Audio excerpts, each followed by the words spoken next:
Hi friends, ఈరోజు మనం మిరియాల చారు పెట్టుకుందాం.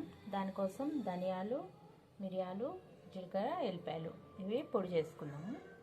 చూడండి ఫ్రెండ్స్, ధనియాలు వేసాను, ఇవి దంచుకుందాము. ఒక తర్వాత ఒకటి అలా వేసి దంచుకోవాలి, అన్నీ ఒకసారి వేసి దంచకూడదు. మిరియాలు మెరిగాయి, జీలకర్ర వేసుకుందాము. మిరియాలు వేసుకుందాము ఫ్రెండ్స్. ఇట్లా ఎల్లిపాయలు వేసుకుందాము.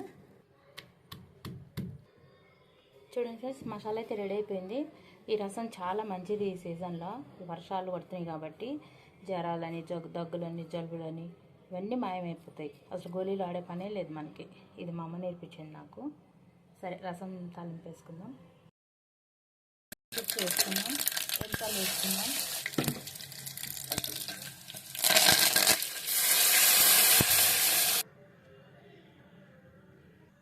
పసుపు వేసుకుందాము ఫ్రెండ్స్. చింతపండు వేసుకుందాం, నానబెట్టాల్సిన లేదు, ఇట్లా డైరెక్ట్ వేసేసుకోవచ్చు.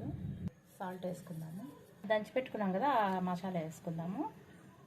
ఫ్లేమ్ మీద కాకుండా మీడియం ఫ్లేమ్లో మనం బాయిల్ చేసుకుందాము. ఫ్రెండ్స్ చూడండి ఎంత కలర్ఫుల్ ఉందో. ఇప్పుడే బాయిల్ అవ్వడానికి స్టార్ట్ అవుతుంది.